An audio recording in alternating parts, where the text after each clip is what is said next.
Welcome back to DVC Weekly. This is episode 92. My name is Jason Erpling. I'm the broker of Buy and Sell DVC. I'm here with Scott Ferrioli. I'm the owner of DVC-Rental.com and Buy and Sell DVC.com. And today is November 9th, 2022. Hopefully you enjoyed Jersey Week. And the 11-month window is going to be October 9th, 2023. And the 7-month window is June 9th, 2023. Thanks for tuning in. We'll get right into it. We're going to start with the buy and sell DVC side of things. And the question is, am I buying too many points? So for the most part, You cannot buy too many points. However, I will advise on a couple different tips. Let's say you want to buy 500 points. I would recommend buying, a 200-point deed, another 200-point deed, and a 100-point deed to give you that flexibility. Because if you buy a 500-point deed, and eventually you want to, we only need 300 points or something, it has to be sold as a 500-point deed. So that's the only thing in regard to buying too many points. Buying too many points is not going to be an issue because you can always rent the points out, for example, through DVC-Rental. You can stay longer. You can get larger rooms. You can invite friends. You can invite other family. You can invite us. The more points, just simply going to give you way more options. Yes. So you're not going to have an issue if you buy more points. It's really, it's almost impossible to buy more points and then you're also allowed to bank your points, rent out your points, let other people use them, experience, things that, not every member is going to stay in a bungalow at the Polynesian. Not every member is going to stay in a 3-bedroom cottage at Vero Beach. So really it goes back to, that's the beauty of the flexibility of DVC. Yeah, you may, stay in a studio for, 20 vacations in a row, and it's amazing. Yeah. But it also has other options if you want to bring more people, get the larger rooms, experience those opportunities out there. And you made a very good point about getting smaller deeds. Because again, when you want to sell them, we see it all the time, is that somebody's got a 400-point contract and they go, I want to sell 200 points. You can't just split them off. And also, when you go to sell your contract, if you've got a large contract, typically it gets less demand, it sells for less money, because you have to think, a lot of families who are coming in, either it's their first time purchasing, maybe they're adding on. Most people are looking to add on 100 points, maybe 200 points. Like, most people are not going to be looking, like, it would be the same as I think, is it easier to sell maybe like, a Honda Civic or a Lamborghini? You've got a zillion people who are in the market who can afford a Civic. If you're trying to sell a 500-point contract, it's selling a Lamborghini. It's be very limited the amount of people who possibly have that type of money to buy such a large contract.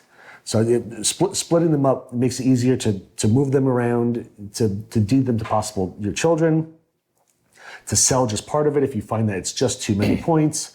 And when you go to resell it, it'll sell quicker and for a higher price because, again, you could be eliminating a lot of the people who are looking for a contract if you've got a very large contract. Yeah, and you made a very good point there, because typically someone that falls into the newer category of learning about DVC, and then they see a 25-point property, they say, well, who would ever buy a 25-point property? And in the blink of an eye, it's sale pending. Yeah. Because there's so many members out there that are looking to add on. So yes, as Scott said, it doesn't matter the resort. It could be Hilton Head. If there's a 25-point property at Hilton Head versus a 500-point property at Hilton Head, the 25 property is going to sell for more per point. Obviously not an overall higher purchase price, but more per point than the 500-point property, and it's going to sell much faster. Yeah, absolutely. So a lot of DVC members, they love DVC so much that they do add-ons, and they want to add on at another property. And when they're adding on, they're going to add on something smaller, like a 25-point, because they go, we'll go to Hilton Head, every 2 years, and we'll take that 25 points, make it 50, and go for a couple days. Most people who are adding on aren't going, we've got 200 points, I'm going to add on a 500-point contract. That's a big add-on. They're looking for smaller stuff to just periodically add on. And there's a lot of people who own dozens of contracts because they're constantly just adding on little amounts as their kids grow up or as they're realizing they need larger rooms. They'll add on 100 more and 100 more. And I really loved our stay at Riviera. I'll add on 200 more there. So it's very easy to just keep adding on smaller amounts. It's typically hard. Most people don't sit there and say, yeah, I own 3 contracts and I'm going to add on this gigantic beast over here.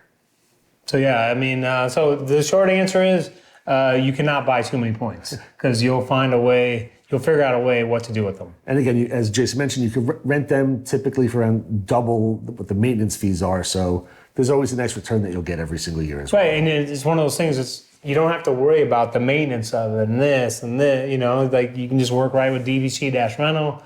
A lot of members just provide them their login and password. They can make the reservations, boom, boom. So it's super easy. Yep, absolutely. And now we move on to the food review of the week. Come here, I'm gonna eat you! Get in my belly! So for today's food review, I am going a little far back. I am back in California again. It is July. I am having a great time. It's early on. I am back at the Red Rose Tavern at Disneyland. This is a quick service restaurant, and this one's relatively basic. I was like, sorry, wait till the end. I thought this was a fantastic flatbread. It's just a pizza. It's the garden mozzarella flatbread at Red Rose Tavern. Not something I normally order. It's seasoned tomatoes, fresh mozzarella, basil, balsamic glaze, and tomato sauce. A lot of times I'd get either plain pizza or maybe like a pepperoni or sausage. I decided to go with a little fresh mozzarella and the balsamic glaze, and it was really, really good. I was super impressed with this. I never had balsamic glaze on a pizza, so it's got a little bit of like a tang to it, but it complemented it really, really nicely. $9.99, which it seems like a good price. It's expensive, but for California, it's a good price. Because I figured that's typically what you'd spend in Disney World for pepperoni or something like that, or sometimes even maybe $10.99. I figured out in California, you're absolutely right. I figured they'd be charging $11.99, $12.99 for this. So $9.99, really, really good price for Disneyland. I give this an 8.6. I really, really enjoyed this. Again, never balsamic on a pizza again. I would, if I went, again, Red Rose Wait, did you Tavern, say never? What? I never had balsamic on a pizza before. I would absolutely get this again. Really, really good. And again, a nice complement between the balsamic and everything else, just like the tanginess and like the sweetness of the regular pizza. I mean, what happens, I saw the picture of it. I'm like, that looks really good. It's different. I know my wife was not going to want that. I was like, I'm getting it for myself. It's, personal pizza. Really, really happy I did. Really great option. Very impressed. 8.6. And now we're on to the DVC-Rental side of things. And it looks like we might be getting a little spicy today. Oh, it's not spicy. So in the past, we've had a couple people asking if we do something. A lot of times they don't know the term. The term is split stays. And what a split stay is, somebody will come and say, I would like to do 7 nights. I'd like to do 3 nights at Animal Kingdom and 4 nights at Grand Floridian. Are you able to do that? And the answer is yes. We can always book split stays, whether it's at the 7 months out or 11 months out where we need 2 different DVC members. We can absolutely take care of it for you. When it's less than 7 months out, obviously it's a little bit easier because we could have one DVC member book both stays for you. If it's more than 7 months in advance, we specifically need to have an Animal Kingdom owner book their Animal Kingdom portion and a Grand Floridian owner book the Grand Floridian portion for you. But we can absolutely take care of it. It's the same exact price. There are a couple other companies. If you book more than 7 months out, they do charge you a penalty. There's no penalty with us, whether it's 7 months out, 11 months out. It's still the same price. Still includes our no questions asked travel insurance. Understand though that please, if you think of doing a split stay, we try to have everything booked. We say within 24 hours. A lot of times it's booked within 24 minutes. With the split stay, because we do need 2 different owners, understand it could possibly just take a little bit longer just because we have to work with 2 different individuals. But again, we can very easily take care of it. And I like the idea of a split stay. Have you ever done a split stay? I've done split stays. Oh, you have? But before we moved here, I did split stays. And eventually my wife nixed the split stay because, to be 100% honest with you, I love the split stay because like my favorite one was we did was Animal Kingdom and Beach Club. And just because they were such different resorts, you know, you had Animal Kingdom, which is dark and exotic and kind of further away from everything and quiet and just, again, very African themed and remote. And then splitting up with Beach Club, where everything, you know, you're right by Epcot, you're in the center of everything, it's busier, you've got the great pool there. So it was like we had a beach vacation and like, well, it wasn't actually like, you know, an African vacation, but I mean, that's the theming and that's what you feel like. I mean, and they're like polar opposites, you know, one is, you know, beachy and the other one is like this African theme, and it was just two completely opposite things. And it was, you know, one 7 night or 8 night trip that became two completely separate trips that each had their own specific feel.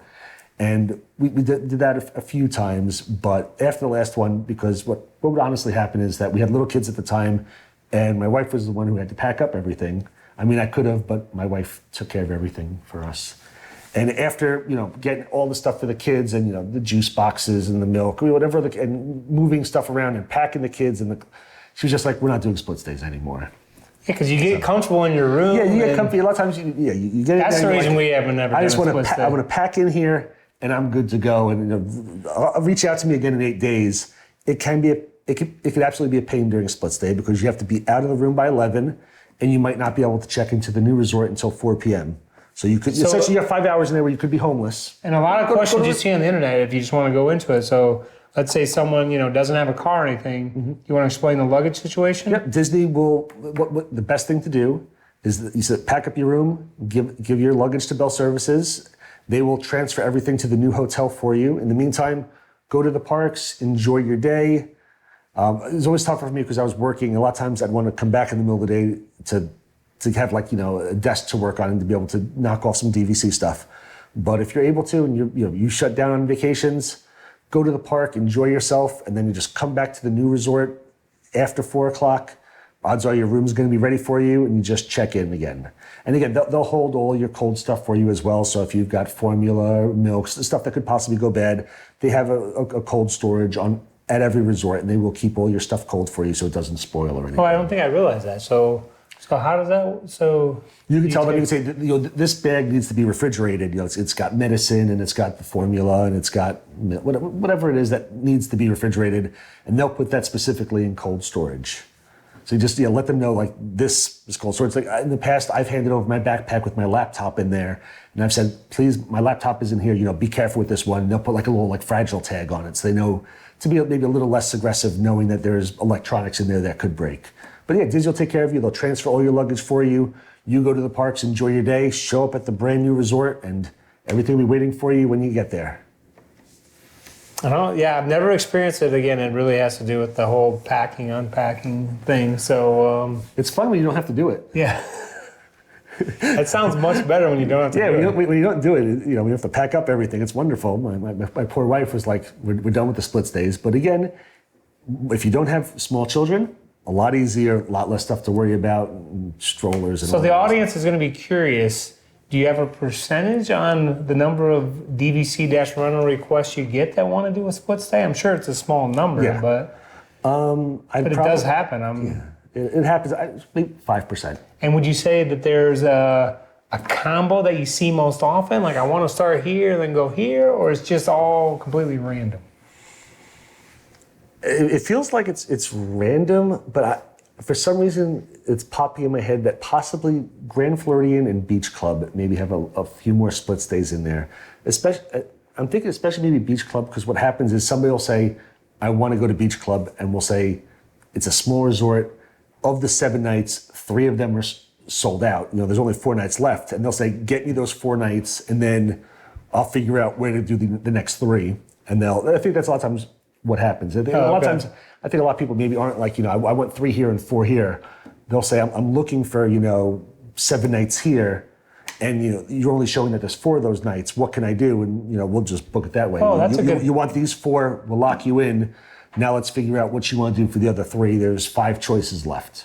Well, that's a good point right there. So yeah, they're checking. They're like, oh, I wish we could do 7 nights here at this particular resort, but it only has X amount of nights. Book that, and then. Or some people will sit there and say, Is there a great way, and there's really not, is there a great way to look for the first 2 weeks of October? I'm looking for some boardwalk in that time.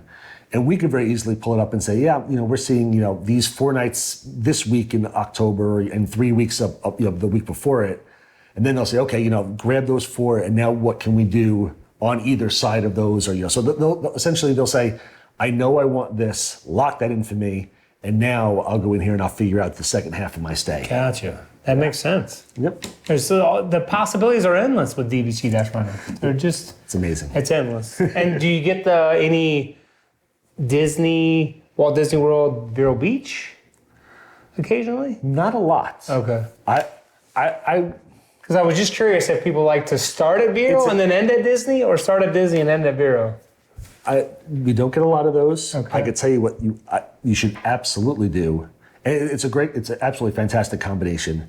You do Disney World first. Absolutely do Disney World first. Because after doing Disney World, you are tired and you've been walking around 20,000 steps a day, your feet are hurting. That's when you go to Vero Beach and you mellow out. Because Vero Beach is just a mellow out place, not a lot of walking, it's just laying on the beach, going in the water, going down the water slide, laying by the pool, playing a little mini golf. I mean, it's a mellow, relaxing place. So don't switch them up, because after your Disney World trip, a lot of times, they say you need a vacation from your vacation. Because I used to come down for 8 nights where I lived in New Jersey, and I'd be exhausted by the time I got back to New Jersey. Because you've done so much work, and you've been up, and you've been active, and it takes a lot out of you, and the travel. So definitely, if you're doing a combination with Vero Beach, Walt Disney World first, then Vero Beach to mellow out. Perfect. Thanks for watching. Hope you enjoyed that tip. Let us know if you've experienced a split stay. If you have any split stay secrets, share them with the rest of the audience, and be sure to hit the like button. Be sure to hit the subscribe button. Come on back next week. Definitely, please make sure to check out Buy and Sell DVC's YouTube page. Jason's trying to get to 1,000 likes so we can take off this tie. The DVC rental page is wonderful. We are well over 1,000 likes. We appreciate it. You're welcome to like us there, but we need some love on the Buy and Sell page. So please like and subscribe to our Buy and Sell page. Thank you very much.